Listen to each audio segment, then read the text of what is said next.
김민규 소장입니다. 자, 오늘은 2023학년도 건국대학교 입시 변화에 대해서 함께 이야기해 보도록 하겠습니다. 자, 건국대 같은 경우에는 몇 가지 변화가 좀 있습니다. 여기서 여러분들이 좀 주목해서 보셔야 될 게 뭐냐면, 작년에 학교 추천 전형의 경우에는 교과 100으로 선발했습니다. 그런데 올해 같은 경우에는 2023학년도 지역균형이 교과 70%, 그 다음에 종합평가 30%로 변경이 되었습니다. 자, 동국대라든가 고려대학교, 성균관대처럼 학생부 종합 성격이 들어가 있는 교과 전형이다라고 하는 걸 좀 기억을 좀 해주시기 바랍니다. 자, 그렇기 때문에 작년에 지역균형 전형 합격 내신만 무조건 참고해서 지원하기에는 좀 변수가 생긴다라고 하는 거를 좀 기억을 좀 해주시기 바라고요. 그리고 특별히 그러니까 이 의미는 뭐냐면, 정량평가로 평가한다라는 이야기가 아니라 정성평가로 평가한다라고 하는 거, 그것을 좀 기억해 주시기 바라고요. 그리고 여기서 더 중요한 게 있습니다. 무엇이냐면 지금 지역균형 전형의 경우에는 작년 같은 경우에는 수능 최저학력 기준이 있었습니다. 2개 영역 등급화 모였는데, 올해는 수능 최저학력 기준을 폐지했다라고 하는 거, 이런 부분들을 좀 기억을 해 주셔서 이 부분이 좀 변수가 될 것 같아요. 선생님이 생각하기에는 일반고 학생들의 경우 건국대를 희망하는 학생들이 굉장히 많습니다. 내신 2등급 정도 되는 학생들이. 그런데 수능에서는 좀 부담을 가져서 수능 최저학력 기준 맞추기가 부담을 가진 친구들이, 열심히 학교생활 기록부 관리했던 친구들이 수능 최저에 대한 부담이 없으니까, 아마 일반고 학생의 경우에는 이 건국대학교 지역 균형 전형에 좀 관심을 가지는 학생들이 많이 증가할 것 같다. 그러면 경쟁률도 다소 좀 올라가는데, 작년 같은 경우에는 건국대 지역균형 전형 경쟁률이 어마무시했습니다. 평균 경쟁률이 약 한 26.6대 1 정도가 나왔었는데, 올해도 아마 20대 1 이상의 경쟁률이 나타나지 않을까, 그렇게 조심스럽게 예상을 하고 있습니다. 그리고 또 하나, 건국대의 변화 중에 하나가 무엇이냐면, 논술 전형에서 건국대학교는 수리논술과 과학논술을 같이 출제하던 학교였는데, 올해부터 과학논술을 폐지를 했습니다. 그래서 수리논술 위주로만 평가를 하기 때문에, 건국대의 경우에는 내가 수학에 대해서 강점을 가지는 친구들 같은 경우에 논술 전형에서도 좀 적극적으로 지원이 예상된다라고 하는 거 기억을 좀 해 주시기 바라고요. 그 다음에 정시 일반 전형에서 일부 모집 단위가 모집군을 변경했습니다. 예를 들어서 정시 다군에서 건국대 미래에너지, 스마트은행, 스마트 ICT, 화장품 공학 모집 단위가 나군으로 이동합니다.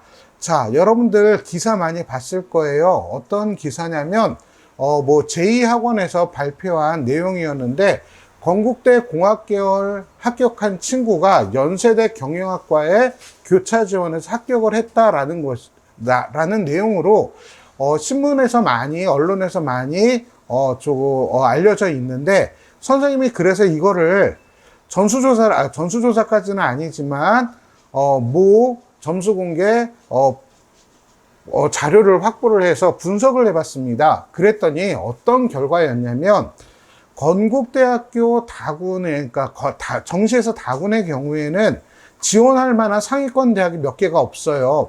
중앙대, 홍익대, 건국대 정도입니다. 그러다 보니까 서울대, 연세대, 고대, 가군, 나군으로 쓰는 친구들이 다군에서 중앙대를 많이 지원을 하고요.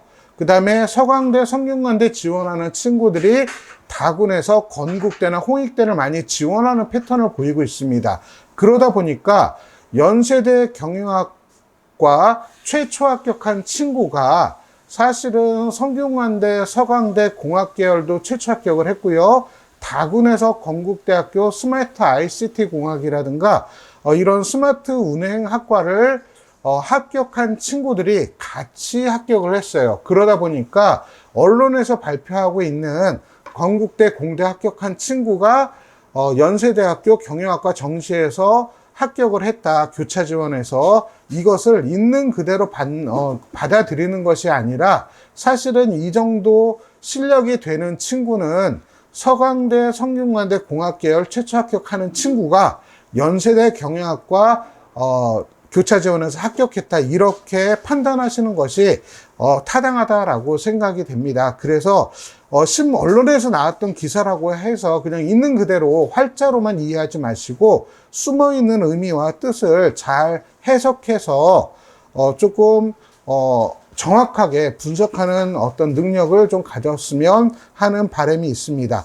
자, 건국대학교 같은 경우에는 2022학년도 작년 입시 결과를 발표를 했습니다.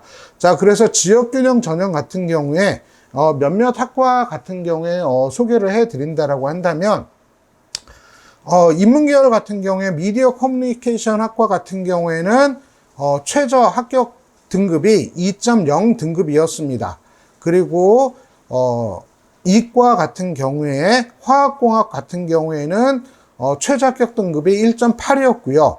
그 다음에 정치외교학과 같은 경우에는 1.9 최저 합격 말씀드리는 겁니다. 경영학과가 1.9 이런 어떤 합격생들의 분포를 보이고 있습니다.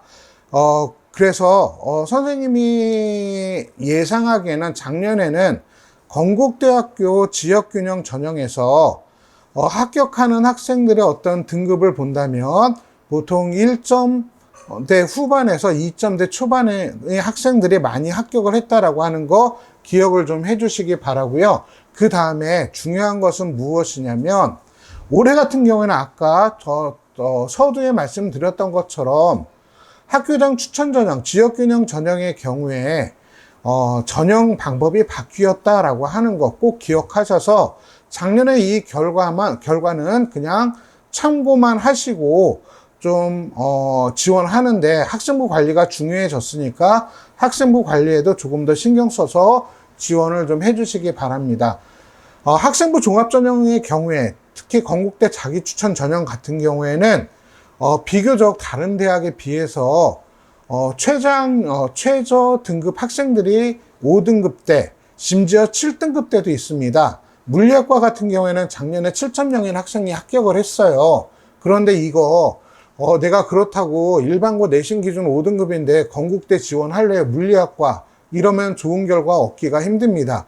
철저하게 건국대학교 자기추천 전형의 경우에는 학생부 관리가 무엇보다 중요하다. 그렇기 때문에 여기서 대학에서 발표하는 평균 등급과 최저 등급의 경우에는 특목, 자사고, 또 과고, 국제고 학생들의 지원한 학생들의 어떤 내신 등급도 같이 고려해서 발표한 것이기 때문에 최저 등급이 7.0이라고 해서 무조건 내 등급과 적용해서 지원하게 되면 좋지 않은 결과를 나타낼 수가 있다라고 하는 거 꼭 좀 기억을 해주시기 바랍니다. 예를 들어서 간단히 한번 말씀드려 볼게요.